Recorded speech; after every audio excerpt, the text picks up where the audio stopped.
السلام علیکم 7ویں کلاس کے بچوں، آپ کا اردو سفر میں استقبال ہے۔ چلیں ریڈی ہو جائیے، آج ہم آپ کو مہمان نوازی کا سبق پڑھانے جا رہے ہیں۔ سبق نمبر 19 آپ کی کتاب ہے ہماری کتاب، اور صفحہ نمبر ہے 76 یعنی 76۔ اور کسی دن آپ کو اردو کی گنتی بھی سکھاؤں گی انشاءاللہ میں، تو آپ اپنا پیج نمبر نکال لیجئے، میں اپنا یہ لیسن ریڈ کرتی ہوں اور آپ کو سمجھاتی ہوں۔ مہمان نوازی، مہمان کو اللہ تعالیٰ کی رحمت کہا جاتا ہے، اور مہمانوں کی تواضع کرنا بڑا ثواب کا کام ہے۔ یہ بھی صحیح ہے کہ مہمان کے آنے سے پہلے اس کا رزق میزبان کے گھر پہنچ جاتا ہے۔ وہ رزق اسی کے مقدر کا ہوتا ہے، اسے وہی کھاتا ہے، کوئی اور نہیں کھا سکتا۔ اسی لیے کسی نے کہا ہے، یہ اب ایک شعر لکھا ہوا ہے، شکر کر اللہ کا بددل نہ ہو مہمان سے، شکر کر اللہ کا بددل نہ ہو مہمان سے، رزق کھاتا ہے وہ اپنا تیرے دسترخوان سے۔ ہمارے نبی صلی اللہ علیہ وسلم خود بھی مہمانوں کی بہت خاطر تواضع کرتے تھے اور ان کے آرام کا خیال رکھتے تھے۔ اپنے صحابہ رضی اللہ تعالیٰ عنہ کو بھی اس چیز کی نصیحت فرماتے تھے۔ مہمان نوازی کے سلسلے میں حضرت ابو طلحہ رضی اللہ تعالیٰ عنہ کا واقعہ تو خاص طور پر یاد رکھنے کے قابل ہے۔ ایک چیز اور جو ہم نے آپ کو پہلے بتائی تھی، اب دوبارہ بتا دیتے ہیں کہ جہاں بھی ہمارے پیارے نبی صلی اللہ علیہ وسلم کا نام آئے تو آپ کو بھی صلی اللہ علیہ وسلم بولنا چاہیے، جو پڑھ رہا اسے بھی اور جو سن رہا اسے بھی بولنا چاہیے۔ اور دو بھی کام کی باتیں یہ ہیں کہ جیسے صحابہ جو ہیں وہ حضور پاک صلی اللہ علیہ وسلم کے ساتھی تھے اور انہوں نے ان کے ساتھ زندگی گزاری، ساری اچھی باتیں سیکھیں، تو جو صحابی ہوں گے ان کو ہمیں کہنا ہے رضی اللہ تعالیٰ عنہ، مطلب جیسے کوئی وہ ہیں مرد حضرت ہیں تو ان کو کہیں گے رضی اللہ تعالیٰ عنہ، اور صحابیہ یعنی کسی لیڈی کا اگر ذکر ہے تو رضی اللہ تعالیٰ عنہا کہنا چاہیے۔ چلیں آگے پڑھ لیتے ہیں۔ ہاں، آپ اس پہ دیکھتے جائیے، کتاب کے اوپر نظریں رکھیے، اور میں آپ کو اگلا پیراگراف اب پڑھا رہی ہوں۔ یہ اس زمانے کا واقعہ ہے جب ہمارے نبی صلی اللہ علیہ وسلم اور آپ صلی اللہ علیہ وسلم کے ساتھی مکہ مکرمہ سے ہجرت فرما کر مدینہ منورہ پہنچے تھے۔ یہ لوگ مہاجر کہلاتے تھے، مطلب جنہوں نے ہجرت کی انہیں مہاجر کہتے ہیں، اور اپنا سارا مال و متاع مکہ مکرمہ میں چھوڑ کر خالی ہاتھ آئے تھے۔ خود مدینے میں رہنے والے مسلمان بھی، جن کا پیشہ زیادہ تر زراعت تھا، اتنے غریب تھے کہ انہیں 2 وقت کی روٹی بھی میسر نہیں آتی تھی۔ ان حالات میں ایک مسافر ہمارے پیارے نبی صلی اللہ علیہ وسلم کی خدمت میں حاضر ہوا۔ آپ صلی اللہ علیہ وسلم نے اپنے گھر پیغام بھیجا کہ کھانے کو کچھ ہو تو مہمان کے لیے بھجوائیں۔ گھر سے جواب آیا کہ گھر میں کھانے کی کوئی چیز موجود نہیں، پانی پر گزارا ہے۔ تب آپ صلی اللہ علیہ وسلم نے وہاں موجود صحابہ رضی اللہ عنہ سے پوچھا کہ کیا آپ لوگوں میں سے کوئی میرے مہمان کو اپنے گھر لے جا کر کھانا کھلا سکتا ہے؟ دل تو کس کا نہ چاہتا ہوگا کہ وہ رسول اللہ صلی اللہ علیہ وآلہ وسلم کے مہمان کو گھر نہ لے جائے اور اس کی تواضع کا ثواب نہ کمائے، لیکن صحابہ رضی اللہ عنہ کی حالت بھی رسول اللہ صلی اللہ علیہ وسلم، رسول اکرم صلی اللہ علیہ وسلم سے کچھ زیادہ مختلف نہ تھی۔ صرف ایک صحابی حضرت ابو طلحہ رضی اللہ تعالیٰ عنہ کا خیال تھا کہ شاید ان کے گھر کھانے کو کچھ موجود ہو، چنانچہ انہوں نے عرض کیا کہ یا رسول اللہ، میں آپ صلی اللہ علیہ وسلم کے معزز مہمان کو اپنے ساتھ لے جانا چاہتا ہوں۔ آپ صلی اللہ علیہ وسلم نے انہیں اجازت دے دی۔ ٹھیک ہے، یہاں تک تو آپ کو سمجھ میں آ گیا ہوگا کہ ہجرت کے بعد جو ہے کافی پریشانی تھی مسلمانوں کو، ان کو کچھ روٹی بھی میسر نہیں تھی، تو پھر حضور پاک صلی اللہ علیہ وسلم نے یہ کہا کہ کوئی مہمان کو اپنے ساتھ لے جا سکتا ہے، تو سارے صحابی جو تھے وہ بیچارے ثواب تو کمانا چاہتے تھے، لیکن ان سب کی بھی حالت ایسی ہی تھی۔ تو حضرت ابو طلحہ رضی اللہ تعالیٰ عنہ نے کہا، اب حضرت ابو طلحہ رضی اللہ تعالیٰ عنہ رسول کریم صلی اللہ علیہ وسلم کے مہمان کو اپنے ساتھ لیے ان کی خدمت کو زندگی کی سعادت سمجھ کر اپنی قسمت پر ناز کرتے چلے، کہ یہ تو حضور پاک صلی اللہ علیہ وسلم کا کام ہے، تو بہت خوشی خوشی اپنی قسمت پر ناز کرتے ہوئے، خوش ہوتے ہوئے لے کر چلے۔ گھر پہنچ کر حضرت ابو طلحہ رضی اللہ تعالیٰ عنہ نے علیحدگی میں اپنی بیوی کو بتلایا کہ وہ رسول اللہ صلی اللہ علیہ وسلم کے مہمان کو کھانا کھلانے اپنے ساتھ لائے ہیں۔ ان کی بیوی نے کہا کہ کھانا تو بس اتنا ہی ہے کہ بچے کھا لیں، ہم دونوں کے لیے بھی کچھ نہیں ہے۔ یہ سن کر حضرت ابو طلحہ رضی اللہ تعالیٰ عنہ نے کہا کہ بچوں کو آج کسی طرح بہلا پھسلا کر بھوکے ہی سلا دو، یہ 2-4 لقمے ہی مہمان کے پیٹ میں پڑ جائیں تو اچھا ہے۔ بیوی نے ایسا ہی کیا اور بچوں کو بہلا پھسلا کر بھوکے ہی سلا دیا۔ اس میں دیکھیں لقمے لفظ آیا ہے، اس کا مطلب ہوتا ہے نوالے، اور کچھ لفظ ہم آپ کو ایکسٹرا بھی بتائیں گے جو آپ کو سمجھ میں نہ آئے۔ ایک لفظ آیا تھا یہاں پر سعادت کا مطلب ہوتا ہے خوش قسمتی. خیر جب میں آپ کو میننگ بتاؤں گی تو میں بتا دوں گی. اور ایک ہاں علیحدگی کا مطلب ہوتا ہے اکیلے میں مطلب چپکے سے انہوں نے یہ بات جا کے پتہ کی کہ گھر میں کچھ ہے جس سے ہم مطلب مہمان کو کھلا دیں, مہمان کا پیٹ بھر جائے. اور آگے پڑھتے ہیں, چلیں. اور کوئی مشکل لفظ جب پڑھتے میں آئے گا تو میں آپ کو ساتھ ساتھ بتا دوں گی. یہ 2-4 لقمے ہی مہمان کے پیٹ میں پڑ جائیں تو اچھا ہے. بیوی نے ایسا ہی کیا اور بچوں کو بہلا پھسلا کر بھوکے ہی سلا دیا. کھانے کے لیے بیٹھنے سے پہلے حضرت ابو طلحہ نے پھر چپکے سے بیوی کے کان میں کہا کہ کھانا تھوڑا ہے اور مہمان ہمارے بغیر کھائے گا نہیں, اس لیے ایسا کرنا کہ کھانا کھانے بیٹھیں تو چراغ کی لو بڑھانے کے بہانے چراغ بجھا دینا تاکہ اندھیرا ہو جائے. اس زمانے میں یہ سب لائٹیں وغیرہ نہیں ہوتی تھیں, چراغ جلتے تھے. تو چراغ کو جیسے کبھی اس کی وہ تیز کرنی ہوتی تھی روشنی تو اس کی لو بڑھا دی جاتی تھی یا کم کر دی جاتی تھی. شام میں, رات میں, جب جیسے ضرورت ہوتی تھی ویسے کر لیتے تھے. تو انہوں نے کہا کہ جب آپ ہم کھانا کھانے بیٹھیں گے تو آپ چراغ کی لو کو صحیح کرنے کے بہانے اٹھنا اور اس کو بجھا دینا تاکہ اندھیرا ہو جائے. پھر ہم دونوں اس طرح منہ چلاتے رہیں گے جیسے کھانا کھا رہے ہوں, اور یہ تھوڑا سا کھانا مہمان کھا لے گا. دونوں میاں بیوی نے ایسا ہی کیا, اپنا منہ خالی چلاتے رہے اور کھانا کھانے کی سی آواز نکالتے رہے. مہمان یہ سمجھتا رہا کہ وہ بھی اس کے ساتھ اس کے ہمراہ کھانا کھا رہے ہیں. ہمراہ کا مطلب ہے ساتھ. اس طرح وہ کھانا مہمان نے کھا لیا. ٹھیک ہے. اور اس کے بعد ہے دوسرے روز جب حضرت ابو طلحہ رضی اللہ تعالیٰ عنہ نبی اکرم صلی اللہ علیہ وسلم کی خدمت میں حاضر ہوئے تو آپ صلی اللہ علیہ وسلم نے فرمایا, ابو طلحہ رضی اللہ تعالیٰ عنہ, تم نے رات اپنے مہمان کے ساتھ جو سلوک کیا اللہ تعالیٰ اس سے بہت خوش ہوا ہے. ہمیں بھی اپنے مہمان کی خاطر تواضع اسی محبت اور خلوص سے کرنی چاہیے تاکہ اللہ تعالیٰ ہم سے بھی خوش ہو جائے. ٹھیک ہے. اور جیسے ہم نے شعر میں ابھی پڑھا ہے کہ مہمان کا جو رزق ہوتا ہے وہ میزبان کے گھر پہلے ہی پہنچ جاتا ہے, وہ ہمارے دسترخوان سے کھا رہا ہوتا ہے. تو ہمیں خوش ہونا چاہیے کہ ہمیں بھی ثواب ملے گا اس کی وجہ سے اگر ہم اس کی خاطر کریں گے. اور اس میں ایک اور مشکل ورڈ آیا تھا, ہاں معزز کا مطلب ہے عزت والے, عزت دار. چلیں آگے الفاظ معنی ہے, مشق ہے, خالی جگہ ہے, اور جملے ہیں, اور الفاظ متضاد ہیں, اور تھوڑا سا گرامر ورک ہے. چلیں پہلے گرامر ورک ہی سمجھ لیتے ہیں. یہاں پہ لکھا ہوا ہے درج ذیل جملوں کو غور سے پڑھیے. ہم پڑھ رہے ہیں پوائنٹ 5 جو ہے نا قواعد. ہمارے نبی صلی اللہ علیہ وسلم خود بھی مہمانوں کی بہت خاطر تواضع کرتے تھے. آپ صلی اللہ علیہ وسلم نے اپنے گھر پیغام بھیجا. آپ صلی اللہ علیہ وسلم کے ساتھی مکہ مکرمہ سے ہجرت فرما کر مدینہ منورہ پہنچے تھے.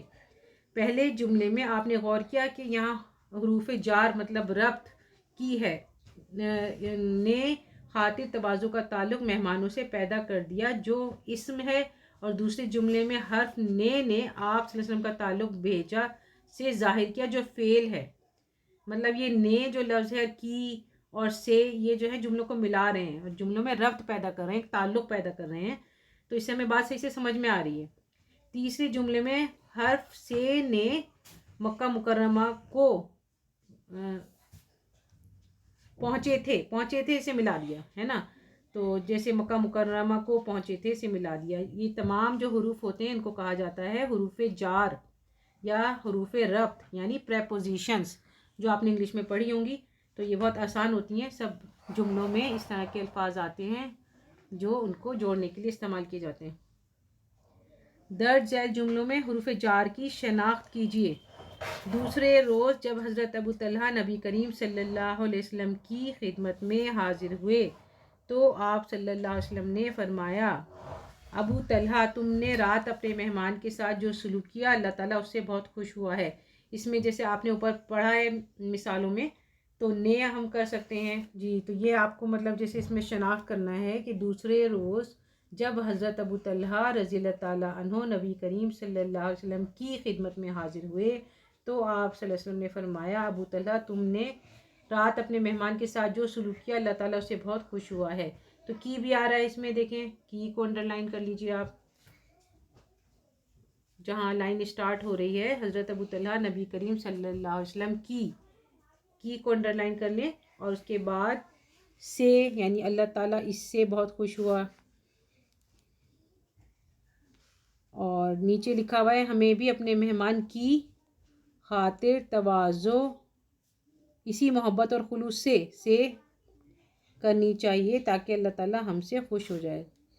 اور جی مہمان کی بھی جی سے ہو سکتا ہے، سے کی سے، یہ جو سارے لفظ ہیں حروف، ان کو حروف وہ کہا جاتا ہے جار. چلیں ٹھیک ہے، اب ہم آگے اپنا کام کمپلیٹ کر لیتے ہیں کیسے کرنا ہے. اور یہ جو لکھا ہوا ہے نا کچھ اور کام، عملی کام، یہ بھی بہت امپورٹنٹ ہوتا ہے. مہمان نوازی پر اپنے استاد یا والدین سے کوئی اور واقعہ معلوم کیجیے. آپ بھی ضرور کیجیے اور ہم بھی آپ کے لیے بنائیں گے اس کا کام، الگ ایکسٹرا اس میں بنائیں گے. آگے آپ اس کا دیکھتے رہیے گا ویڈیو. اب ہم پہلے ضروری کام کر لیتے ہیں کیونکہ اب ایگزام آنے والے ہیں، تو آپ پہلے یہ سب کر لیجیے. الفاظ معنی ہیں تواضع، خاطر مدارت یا مدارات، آؤ بھگت. مہمان نوازی، مہمان کی خاطر. میزبان، جو مہمان کی خاطر کرے. ٹھیک ہے، مہمان اور میزبان ایک دوسرے کے اپوزٹ ہیں. مہمان وہ ہے جو آئے گا کسی کے گھر، میزبان وہ ہے جو مہمان کی خاطر کرے گا. نصیحت، اچھی صلاح یا نیک مشورہ. مقدر کا مطلب قسمت. مہاجر، ہجرت کرنے والے. معلومات، سرمایہ پونجی. زراعت، کھیتی باڑی. ایگریکلچر مطلب کھیتی باڑی کا کام کرتے تھے لوگ. میسر یعنی مہیا ہونا، حاصل، دستیاب. سعادت، خوش قسمتی، ناز کرنا، فخر کرنا. لو ہے، اگر اس پہ زبر لگا ہوا ہو تو پھر ہے یہ جلتی ہوئی بتی کا شعلہ یا لپٹ. فلیم جس کو کہتے ہیں فلیم. اور اگر یہ ہوگا لو، جیسے کہ پیش لگا ہوا ہو تو لو کا مطلب ہوگا گرم ہوا. خلوص، نیک نیتی. ہمراہ، سفر کا ساتھی، رفیق یا ساتھ. اور اس کے علاوہ ایک دو لفظ اور میں نے بھی آپ کو بتائے تھے. معزز کا مطلب ہے عزت دار، اور لقمے کا مطلب ہے نوالے، اور سعادت کا مطلب ہے خوش قسمتی، اور زراعت کا مطلب ہے کھیتی باڑی. یہ تو خیر آ گیا تھا. چلیں مشق کر لیتے ہیں. مہمان کو کیا کہا جاتا ہے؟ مہمان کو اللہ تعالیٰ کی رحمت کہا جاتا ہے. اور سوال نمبر 2، ہمارے پیارے نبی صلی اللہ علیہ وسلم مہمانوں کے ساتھ کیا سلوک کرتے تھے؟ ابھی ہم نے سبق میں پڑھا کہ ہمارے نبی صلی اللہ علیہ وسلم مہمانوں کی بہت خاطر تواضع کرتے تھے اور ان کے آرام کا خیال رکھتے تھے. صحابہ رضی اللہ تعالیٰ عنہ کو بھی اس کی نصیحت فرماتے تھے. تیسرا سوال ہے کہ ہجرت کے بعد مہاجرین اور انصار کی مالی حالت کیسی تھی؟ ہجرت کے بعد مہاجرین خالی ہاتھ ہو گئے تھے، انہیں 2 وقت کی روٹی بھی نہیں ملتی تھی. انصار جو مدینے کے مقامی تھے، انہوں نے اپنے بھائیوں کو سہارا دیا اور اپنے گھر، مال، ساز و سامان سے آدھا استعمال کے لیے دے دیا. اور جیسے یہاں آپ کا اوپر سوال آیا تھا صحابہ لکھا ہوا ہے، تو اس کے اوپر رے اور وہ لگانا ہے زواد، یعنی رضی اللہ تعالیٰ عنہ. ٹھیک ہے، چلیں اب آگے چلتے ہیں. یہ سوال نمبر 3 ہمارا ہو گیا ہے. آپ چاہیں تو اس کا پورا واقعہ نکال کر پڑھیے گا کہ انصار نے کس طرح مہاجروں کی مدد کی اور ان کو سب چیزیں آدھی آدھی دے دیں اور بالکل بھائیوں کا جیسا حق ادا کیا. سوال نمبر 4، حضرت ابو طلحہ رضی اللہ تعالیٰ عنہ، اس میں بھی رضی اللہ تعالیٰ عنہ کا نشان لگا لیجئے. رضی اللہ تعالیٰ عنہ نے اپنی بیوی سے چراغ بجھانے کو کیوں کہا؟ تو جواب میں بھی ایسے ہی لکھیں گے کہ حضرت ابو طلحہ رضی اللہ تعالیٰ عنہ نے اپنی بیوی سے چراغ بجھانے کے لیے اس لیے کہا کہ ان کے گھر کھانا تھوڑا تھا. وہ چاہتے تھے کہ مہمان کھا لے، وہ لوگ نہ کھائیں اور مہمان کو خبر نہ ہو. یہاں پہ بھی رضی اللہ تعالیٰ عنہ لکھا جائے گا، وہ آپ لگا لیجیے گا. سوال نمبر 5، نبی صلی اللہ علیہ وسلم نے حضرت ابو طلحہ رضی اللہ تعالیٰ عنہ کو کیا خوشخبری دی؟ اس میں جواب میں یہ لکھیں گے کہ آپ صلی اللہ علیہ وسلم نے حضرت ابو طلحہ رضی اللہ تعالیٰ عنہ کو خوشخبری دی کہ تم نے رات اپنے مہمان کے ساتھ جو سلوک کیا، اللہ تعالیٰ اس سے بہت خوش ہوا ہے. چلیں آگے متضاد کر لیتے ہیں. میزبان، مہمان. ثواب، گناہ. زندگی، موت. خالی، بھرا ہوا. حاضر، غیر حاضر. محبت، نفرت. جملے بنانے. خاطر تواضع. اسلام ہمیں مہمان کی خاطر تواضع کرنے کی تلقین کرتا ہے. مقدر، مقدر کا مطلب ہے قسمت. جو مقدر میں لکھا ہے ہو کر رہتا ہے. میسر، ہمیں شکر کرنا چاہیے کہ اللہ نے ہمیں سردی سے بچنے کی نعمتیں میسر کی ہیں، یا پھر ایسے بھی بنا سکتے ہیں کہ ہمیں شکر کرنا چاہیے کہ سردی سے بچنے کی نعمتیں میسر ہیں، کہ ہمیں سردی سے بچنے کی نعمتیں میسر ہیں. مال و متاع. اچھا، اور حاضر جو لفظ ہے اس کا غائب بھی ہو سکتا ہے. ایک مطلب متضاد، غیر حاضر بھی ہوتا ہے اور غائب بھی ہوتا ہے. جیسے کلاس میں اکثر وہ ہوتا ہے اٹینڈنس لگائی جاتی ہے تو کچھ بچے حاضر ہوتے ہیں، کچھ غیر حاضر ہوتے ہیں، تو یہ دونوں ہم لکھ سکتے ہیں. چلیں اب جملے کی طرف آ جاتے ہیں. یہ جملہ ہے مال و متاع. مال و متاع کا مطلب یہی ہے مال، دولت، پیسہ، روپیہ. اپنے مال و متاع میں سے غریبوں کا بھی حصہ نکالنا چاہیے. بہلا پھسلا کر. مجھے ضروری کام سے جانا تھا، بڑی مشکل سے بہلا پھسلا کر بچوں کو گھر پر چھوڑا. یا پھر کچھ لوگ دوسروں کو بہلا پھسلا کر اپنے کام نکال لیتے ہیں. چلیں شاباش. یہ ہماری اسٹوڈنٹ نے بہت اچھا وہ بتایا تھا کہ حاضر کا غائب آنا چاہیے، تو میں نے سوچا اسی وقت آپ کو بتا دوں. آگے ایک جملہ اور ہے. لو کا بنائیں چراغ کی لو زیادہ کر دیجئے یا چراغ کی لو بڑھا دیجئے. بڑھا دیجئے بھی لکھ سکتے ہیں. چراغ کی لو بڑھا دیجئے. صرف خدا سے لو لگاؤ. خالی جگہ پر کیجیے. نمبر 1 مہمان نوازی کے سلسلے میں حضرت ابو طلحہ رضی اللہ تعالیٰ عنہ کا ڈیش تو خاص طور پر یاد رکھنے کے قابل ہے. اس میں آئے گا واقعہ. اور نمبر 2 ان حالات میں ایک مسافر ہمارے پیارے نبی صلی اللہ علیہ وسلم کی ڈیش میں حاضر ہوا. اس میں آئے گا خدمت. 3 جو ہے تیسرا نمبر، ان کی بیوی نے کہا کہ کھانا تو بس اتنا ہی ہے کہ ڈیش کھا لیں. اس میں ہمیں لکھنا ہے بچے. اور چوتھا نمبر جو ہے اس موقع پر قرآن شریف میں مسلمانوں کی تعریف میں یہ ڈیش نازل ہوئی، تو اس میں آپ آیت لکھیں. ایک سورت ہے، سورہ حشر کی آیت ہے، وہ آیت مطلب نازل ہوئی تھی، لیکن آپ کو صرف آیت لکھنا ہے یہاں پہ، یہ آیت نازل ہوئی. اور نمبر 5 ہمیں بھی چاہیے کہ اپنے مہمان کی اسی محبت اور خلوص سے ڈیش کریں، خاطر تواضع کریں. چلیں یہ سبق مکمل ہو گیا ہے. امید ہے آپ سب کو اچھی طرح سے سمجھ میں آ گیا ہوگا. اگر آپ کو اردو مشکل لگتی ہے ڈونٹ وری، اردو سفر ہے نا. آپ کا کام ہے اردو سفر کو لائک، شیئر، سبسکرائب کرنا. ہمارا کام ہے آپ کو اگلا کام بتانا. اللہ حافظ.